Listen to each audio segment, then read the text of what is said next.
Hello everyone, मैं ममताज गुप्ता। आज देखेंगे 7th class geography NCERT chapter 3। Chapter का नाम है हमारी बदलती पृथ्वी।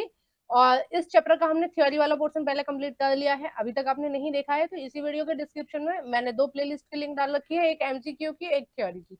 आपको एमसीक्यू या थ्योरी 7th क्लास का जो भी देखना है आप उन दोनों प्लेलिस्ट पर क्लिक कर देख सकते हैं। और हाँ, अभी तक आपने 6 से और 10 तक की ये जितनी भी प्लेलिस्ट लगी हुई है ये सभी नहीं देखी है, तो इन सबको भी आप देख सकते हो। उसके लिए आपको मेरा यूट्यूब चैनल ओपन करना पड़ेगा, ठीक है। और प्लेलिस्ट वाले ऑप्शन पर क्लिक कर ये सारी प्लेलिस्ट खुलकर आ जाएंगी। और जो भी आपको बुक देखनी है आप उस प्लेलिस्ट पर क्लिक करके बुक को देख सकते हैं, ठीक है। आइए शुरू करते हैं हम क्वेश्चन नंबर 1 से।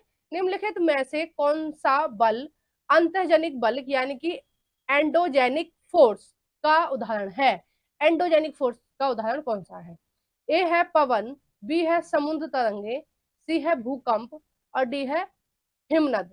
तो पृथ्वी की आंतरिक परतों में हलचल की वजह से जो बल काम करता है उसको बोलते हैं हम आंतरिक बल, यानी अंतःजनिक बल या फिर एंडोजेनिक फोर्स, ठीक है। तो उसकी वजह से क्या होता है? भूकंप आता है। उसकी वजह से क्या आता है? ज्वालामुखी विस्फोट होते हैं। और उसकी वजह से ही भूस्खलन होता है। और आंतरिक बल के कारण ही जो हमारे पर्वत होते हैं उनका निर्माण होता है, ठीक है। ये सारा चीजें मैंने बहुत अच्छी तरह से एक्सप्लेन की थी जब मैं आपको थ्योरी वाला पोर्शन करा रही थी। आइए नेक्स्ट देखते हैं क्वेश्चन नंबर 2। निम्न में से कौन सा बल बाह्यजनिक बल या एक्सोजेनिक फोर्स का उदाहरण है? ए है पवन, बी है समुद्री तरंग, सी है हिमनद और डी है ये सभी। तो ऊपर हमने जाना था अंतःजनिक यानी कि एंडोजेनिक फोर्स, और नीचे ये जो क्वेश्चन 2 है इसमें हम देखेंगे बाह्यजनिक बल। तो ए है पवन, बी है समुद्र तरंगे, सी है हिमनद और डी है ये सभी। तो ये जितनी भी क्रियाएं हैं ये कहाँ होती हैं? पृथ्वी के ऊपरी पटल पर, ठीक है, यानी कि पृथ्वी पर हमें देखने को मिलती है ना। पवन भी को भी महसूस कर सकते हैं हम, समुद्री तरंगों को भी देख सकते हैं, हिमनद को भी। तो हो जाएगा इसका आंसर ये सभी, ठीक है। नेक्स्ट देखते हैं क्वेश्चन नंबर 3। भूकंपीय तरंगे कितने प्रकार की होती हैं? ए है 3 प्रकार की, बी है 2 प्रकार की, सी है 4 प्रकार की, डी है 5 प्रकार की। तो भूकंपीय जो तरंगे होती हैं वो होती हैं 3 प्रकार की। कौन कौन सी होती हैं? एस तरंगे, पी तरंगे और धरातलीय तरंगे, या फिर उनको हम पृष्ठीय तरंगे भी बोलते हैं, ठीक है। जो पी तरंगे होती हैं उनको हम प्राथमिक तरंगे भी बोलते हैं। और जो एल एस तरंगे होती हैं और नेक्स्ट है एल तरंगे, तो एल तरंगों को क्या बोलते हैं हम? पृष्ठीय तरंगे या धरातलीय तरंगे भी बोलते हैं। आइए नेक्स्ट देखते हैं क्वेश्चन नंबर 4। ठोस, द्रव व गैस तीनों में कौन सी तरंगे प्रभावित होती हैं? ए है एस तरंगे, बी है पी तरंगे, सी है एल तरंगे, डी है इनमें से कोई नहीं। तो इसका जो सही आंसर हो जाएगा फोर्थ का, वो हो जाएगा आपका पी तरंगे। जो प्रारंभिक तरंगे होती हैं वो ठोस, द्रव, गैस तीनों में प्रवाह होती हैं, ठीक है। ठोस यानी कि जो ठोस चट्टाने होती हैं उनमें भी प्रवाह होती हैं, और आपके द्रव में भी यानी कि पानी है या कोई भी द्रव चीज है उसमें भी प्रवाह होती है, और गैस में भी प्रवाह होती है ये जो तरंगें होती हैं, ठीक है। इसलिए ये बहुत ज्यादा विनाशकारी नहीं होती है। जब भूकंप आता है जो पी तरंगे होती हैं वो प्रारंभिक तरंगे होती हैं, यानी सबसे पहले जब झटका महसूस होता है ना। जैसे आपको महसूस होता है ना कि जैसे पंखा हिल रहा है ना, कोई डेस्क पे चीज रखी है वो हिल रही है, मेज पर ग्लास रखा है वो हिल रहा है।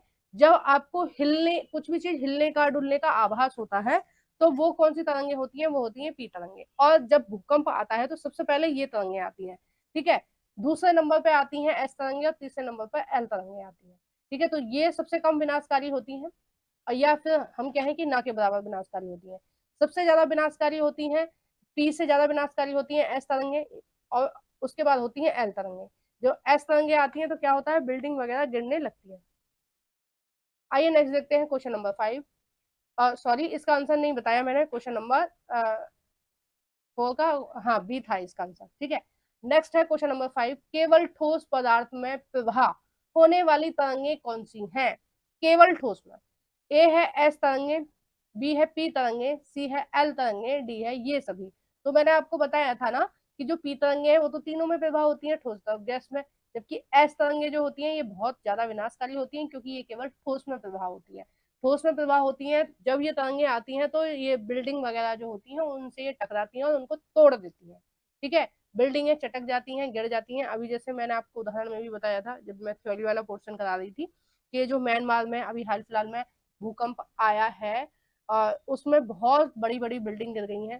ठीक है, बहुत बड़ी बड़ी बिल्डिंग गिर गई हैं, उसमें बहुत ज्यादा नुकसान हुआ है और 3-4 हजार लोगों के मारे जाने की खबर आ रही है और बहुत ही भयानक स्थिति यहाँ पर हुई है। ठीक है, एक तरह से कह सकते हैं कि पूरा की पूरा शहर ही इसमें नष्ट हो गया है। जो शहर की खूबसूरती थी वो पूरी तरह से खत्म हो गई है। आइए नेक्स्ट देखते हैं क्वेश्चन नंबर 6। सबसे अधिक हानि कौन सी तरंगे पहुंचाती हैं?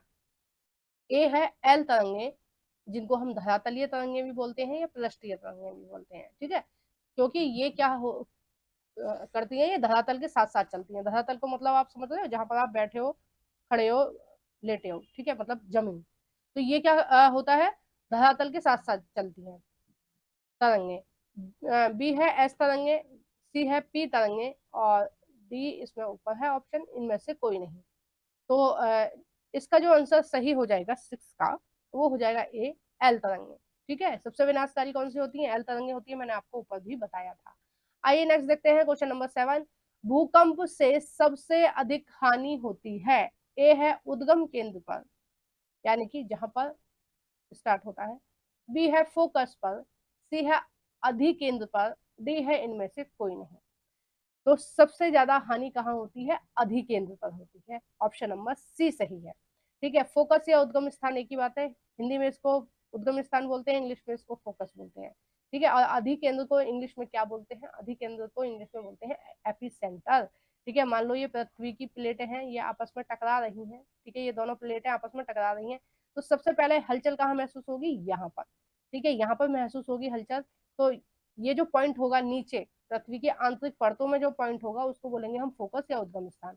और इसके ठीक ऊपर वाला जो पॉइंट होगा, जहां पर आपकी बिल्डिंग बनी है, घर मकान है या कोई भी है, जो पृथ्वी का ऊपर वाला धरातल होगा, उसको हम बोलेंगे अधिकेंद्र। तो सबसे ज्यादा नुकसान कहाँ होगा? यही होगा, क्योंकि अंदर जो हलचल हो रही है, अंदर तो कोई मनुष्य रह नहीं रहा, पृथ्वी की आंतरिक परतों में तो कोई मनुष्य रह नहीं रहा, तो अंदर तो कोई नुकसान नहीं होगा, बाहर ही होगा, है ना।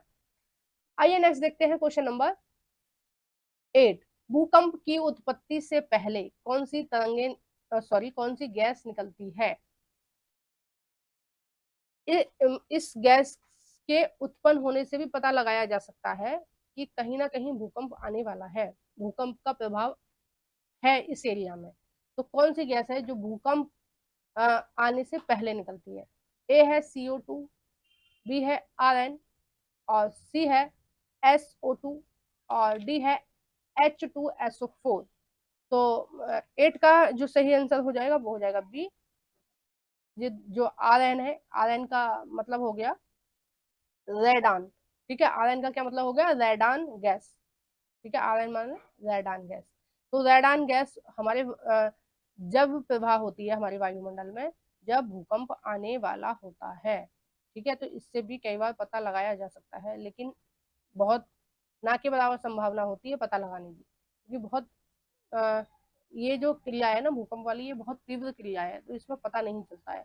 और जब भी भूकंप आते हैं तब जान माल सब चीज का काफी खतरा हो जाता है, काफी नुकसान हो जाता है। आइए नेक्स्ट देखते हैं क्वेश्चन नंबर 9। निम्नलिखित में से कौन सी भूकंपीय तरंगें सर्वाधिक क्षति पहुंचाती हैं? ये तो मैंने आपको बता ही दिया। ए है प्राथमिक, बी है द्वितीय तरंगे, सी है दीर्घ पृष्ठीय या धरातलीय तरंगे, या फिर हम इनको एल तरंगे भी बोलते हैं। तो ऑप्शन नंबर हो जाएगा आपका सी एकदम सही। आइए नेक्स्ट देखते हैं क्वेश्चन नंबर 10। तरल पदार्थ से होकर ना गुजरने वाली भूकंपीय लहर कौन सी है? जो तरल पदार्थ से नहीं निकलती है, तो वो कौन सी है? वो एस तरंगे है। ठीक है, एस तरंगे तरल पदार्थ में नहीं प्रभाव होती है, वो केवल ठोस में होती है। Question number 11।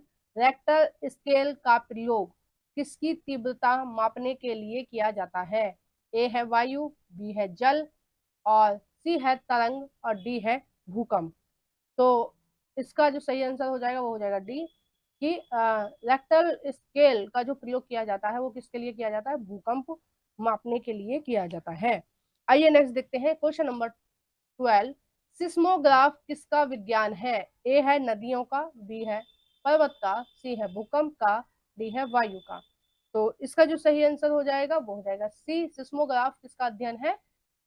भूकंप का। ठीक है। नेक्स्ट है क्वेश्चन नंबर 13, अधिकतर भूकंप किस कारण से आते हैं? ए है टाइटॉनिक परत में हलचल की वजह से, बी है ज्वालामुखी उद्गार के कारण, और सी है सुनामी के कारण, डी है भूस्खलन के कारण। तो अधिकतर जो भूकंप आते हैं वो आते हैं प्लेट टाइटॉनिक परतों में हलचल के कारण, यानी कि प्लेट टाइटॉनिक सिद्धांत के अंतर्गत। इसमें क्या होता है कि प्लेट क्या है, आपस में मूव करती रहती है। हमारी जो पृथ्वी की जो परपट्टी है वो कई सारी प्लेटों में बटी हुई है, कुछ बड़ी प्लेटें हैं, कुछ छोटी प्लेटें हैं। ठीक है। तो ये क्या करती हैं, प्लेटें मूव करती रहती हैं, यानी कि चलती रहती हैं थोड़ा थोड़ा, बहुत ज्यादा मूव नहीं करती है, एक साल में कुछ मिलीमीटर ही ये जो प्लेटें होती हैं ये मूव करती हैं। तो इससे क्या होता है, जब ये मूवमेंट करती हैं तो कई बार ये आपस में टकराती हैं, कई बार आपस एक दूसरे से दूर जाती हैं। जब दूर जाती हैं तो ज्वालामुखी उद्गार होते हैं, है ना, और महासागरों का निर्माण होता है। लेकिन जब ये जो किरणें हैं, जब ये जो तरंगे हैं, जब ये एक दूसरे के पास आ रही होती हैं या एक दूसरे से रगड़ा खा रही होती हैं, तो क्या आता है, तो भूकंप आता है। ठीक है। आइए नेक्स्ट देखते हैं क्वेश्चन नंबर 14, भारत में सबसे अधिक भूकंप किस क्षेत्र में आते हैं?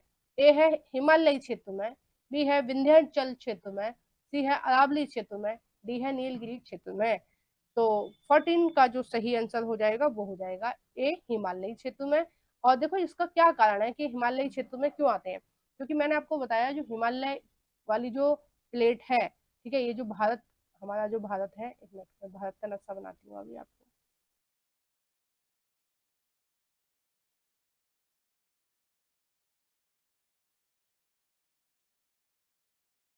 देखो कुछ कुछ भारत इस तरह से है, ठीक है, मान लेना, लग नहीं रहा भारत जैसा, लेकिन आप लोग मान लेना। ठीक है। तो ये जो भारत की ये वाली जो प्लेट है, ठीक है, जो हिमालय वाली जो प्लेट, एक मिनट, ब्लैक कलर लेते हैं। देखो हिमालय की ये वाली जो प्लेट है, ठीक है, तो ये क्या है, ये वाली प्लेट एशिया में घुस रही है और अभी भी लगातार घुसे ही जा रही है। ठीक है, उससे टकरा रही है। तो क्या हो रहा है, दोनों प्लेटें ऊपर की तरफ उठ रही हैं, तो जिसकी वजह से हिमालय का निर्माण हो रहा है। इसलिए हिमालय में बहुत ज्यादा भूकंप आते हैं और जो चट्टाने हैं, जो पहाड़ पर्वत है, वो टूट रहे हैं। ठीक है। अब देखो काफी सारे क्वेश्चन है, अभी इसमें कम से कम 40 क्वेश्चन है। तो बाकी के क्वेश्चन हम नेक्स्ट पार्ट में कंप्लीट करेंगे। आपको वीडियो कैसी लगी है प्लीज कमेंट बॉक्स में बताइएगा। वीडियो को जरूर से लाइक कर देना। जो भी फ्रेंड आपके एनसीईआरटी पढ़ना चाहते हैं उन सभी फ्रेंडों के साथ मेरी इस वीडियो को शेयर कर देना। लाइक करना बिल्कुल नहीं भूलना है और शेयर करना भी नहीं भूलना है। और अभी तक चैनल को सब्सक्राइब नहीं किया है तो प्लीज चैनल को सब्सक्राइब कर दिया करो। आप लोग देख लेते हो वीडियो, ना लाइक करते हो, ना कमेंट करते हो, और ना ही सब्सक्राइब करते हो। तो प्लीज सपोर्ट कीजिए थोड़ा सा। Thank you for watching everyone.